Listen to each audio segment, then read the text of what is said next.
All right, first and foremost, I want to give all praises to the Most High, Yahweh, who's the God of Israel and Israel only.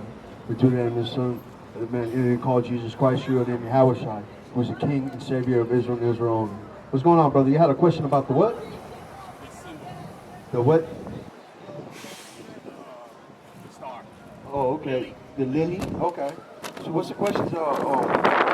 What's your view on it? I mean, what's your stance on it? I come from the perspective that it's the star rampant. It's on the Jewish flag, which I hate. A lot of it is stuff I don't like. Okay, so wait a minute, what's the star rim frame? Yeah, what is the star rim? I was told that was that. Okay. Through my experience, I learned that that's what. So you were told that that's Yes, what? yes. So you don't know exactly I don't know. what the star rim frame is, right? No. Okay, first and foremost, let's see what the Bible says what a star is. Yes. I couldn't find it.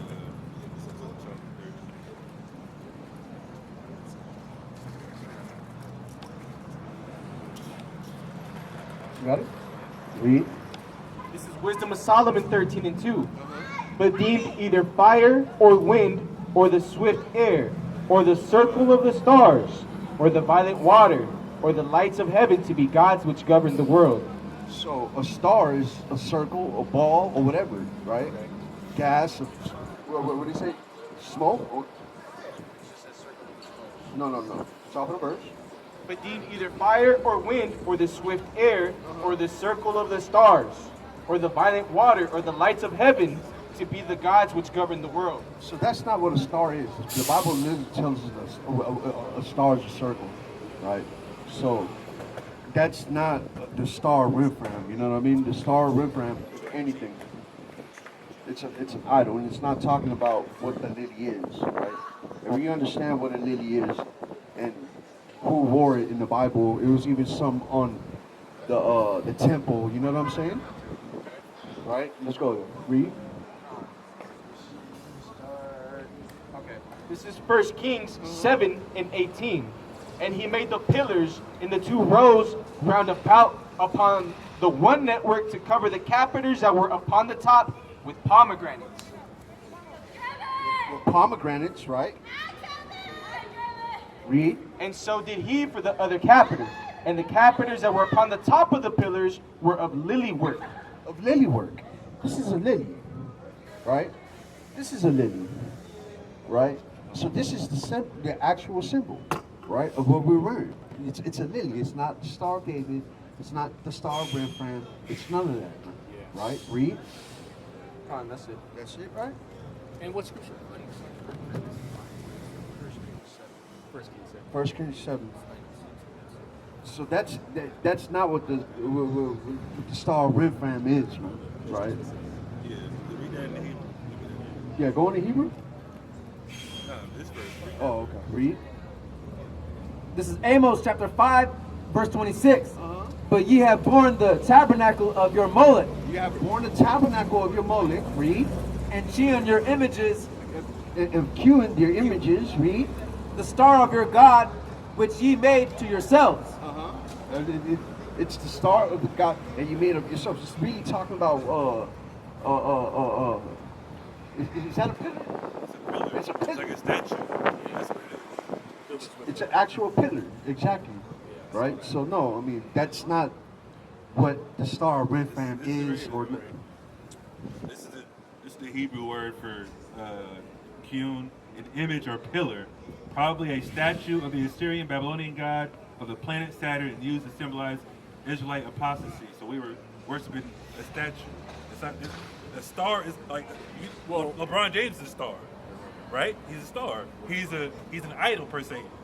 That's what it's talking about. It's not talking about this star. That's ridiculous. We just read that a star is a ball of gas. That was on a temple. Well, forget the star. It's Well, that's you asked. Oh yeah. I mean, So this is so talking about the why is it here now? Huh? Why is it here? Because Because this is why a is it? Because it is a symbol that we always cherish, man. I mean, it's Oh, like right. it's found on the temple.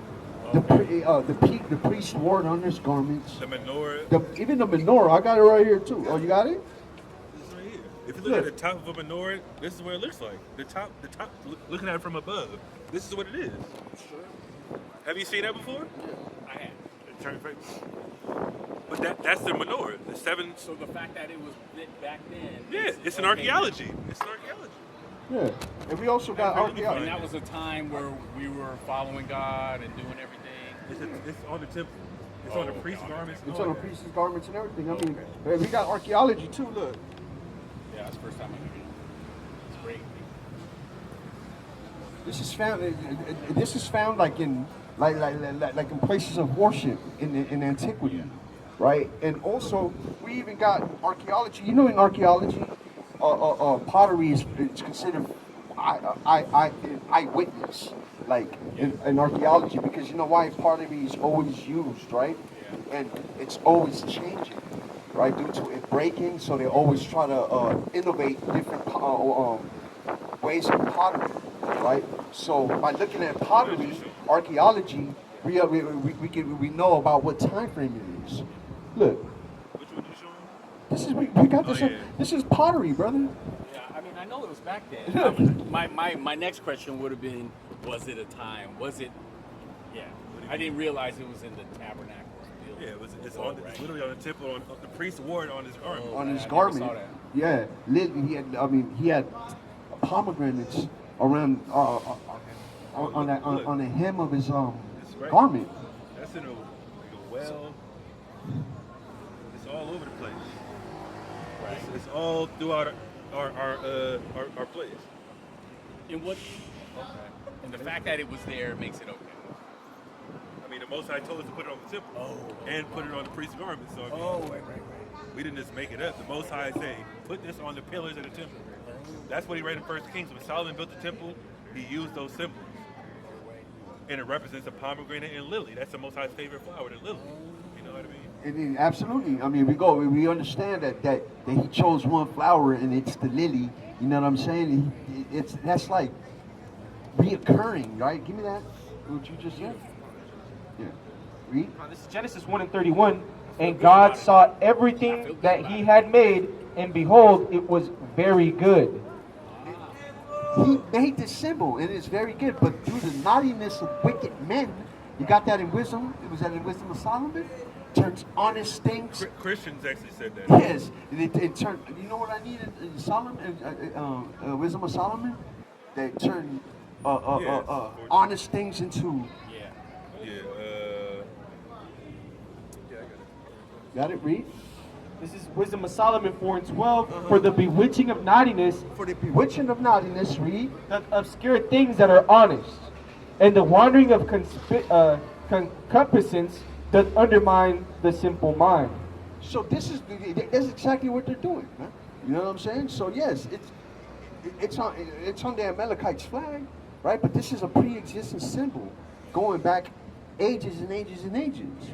I mean, we find it on ossuaries.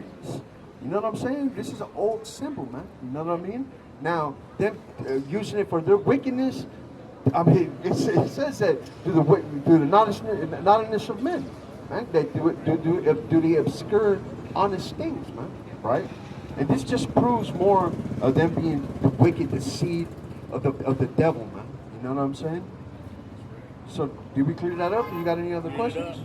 All praises to the Most High. Where you been learning from? Watching your videos, watching all the videos. Yeah, so it's my first day coming through. Who'd you learn that it being Oh, where'd I learn that from? Star Winfrey? Yeah. Oh, just watching, watching conspiracy, watching all that stuff. Because there's certain schools and congregations that actually say that. Well, the fact And that, we that know who it they shows are. up on that flag, Yeah. it shows up in these places that aren't good. Yeah. So I naturally lean towards. I mean, for example, I know in Kabbalah, which is wicked as hell, they use the what's it called? The menorah which is actually prescribed from the Most High for the temple. You understand what I'm saying? So they can obscure any honest thing into being wicked, for wickedness, man. You know what I'm saying? I mean, that's what they realize do. that till now. That's what they do, man. You know what I mean? Yeah. And this is reoccurring things like in the Kabbalah, the menorah. You know what I'm saying? All these things, these honest, what? For example, the rainbow. The rainbow is symbol that the Most High God was not going to kill the earth with rain no more. Look what the wicked has done with it. You know what I'm saying? So it's just another honest thing that has been corrupted by the knowledge of wicked men. You know what I'm saying? So yeah, so it's a reoccurring act and a reoccurring thing of what wickedness does with honest things, man. You know what I mean? Thank you. All right. Huh?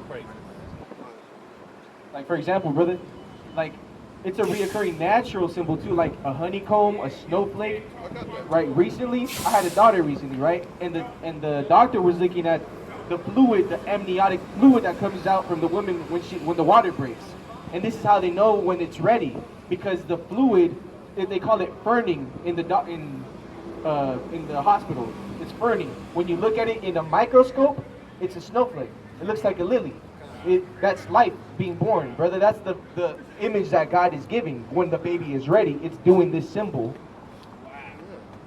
Look, and this is a snowflake right here. Look.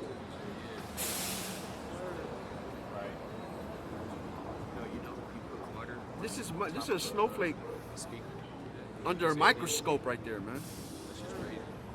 Right? Let me see it.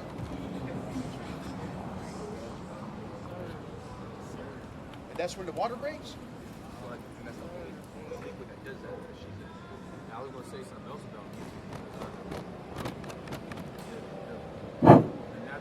So look, the natural hertz system for sound, because I do music, is supposed to be 432 hertz, right? If you play something on you put some water on a speaker and play something at 432 hertz, it'll do a snowflake just like that. Frequencies, That's great.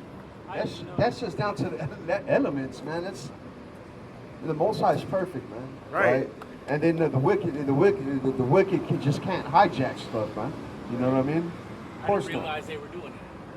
I mean, they hijacked our land. They hijacked our they hijacked our identity, brother. You know what I mean? I mean, they're the wicked of the earth, man, and that's why we're going to destroy them. You see that? Deuteronomy 25. That's why we got to destroy them. Deuteronomy 25, verse 17. Remember, verse 19. Therefore it shall be when the Lord thy God hath given thee rest. Verse 17. Remember what Amalek did unto thee by the way. So this is a commandment. This is a law of God. We ought to remember what Amalek, what they have done to us when our ancestors were leaving Egypt. Read. When ye were come forth out of Egypt, how he met thee by the way, and smote the hindmost of thee. They smoked it. They attacked us from the back, man. Right? Where our lamp, where our sick and our elderly was at. Read. Even all that were feeble behind thee, when thou wast faint and weary, and he feared not God. He feared not God. These Amalekites don't fear God. Like all the neighbors in that land understood what the God of Israel did for the children of Israel. All those disastrous events that happened in Egypt, everybody knew that the God of the Israelites, the God of Jacob, is doing that. Right? He split the sea for these people. Their God did this. These people didn't fear God. They attacked us. Read. Therefore it shall be when the Lord thy God hath given thee rest from all thine enemies round about. So when that time comes, when we finally have rest from all our enemies on this earth, read. In the land which the Lord thy God giveth thee for an inheritance to possess it, that thou shalt blot out the remembrance of Amalek from under heaven. Thou shalt not forget it. We are to destroy them, man. Right? So that's going to be the very first thing we do once we get back into the land. We're going to destroy the Amalekites, and the rest of the Edomites are going to witness this thing, man. Right? They're going to witness that, and then fast forward after 1,000 years, and the rest of the Edomites are going to catch it. That's it. Read. This is Isaiah 34:5. For my sword shall be bathed in heaven. Behold, it shall come down upon Idumea and upon the people of my curse to judgment. We're gonna have to slaughter every single one of, not just after Amalek, all the rest of Idumea. That's it. You got any other questions, brother?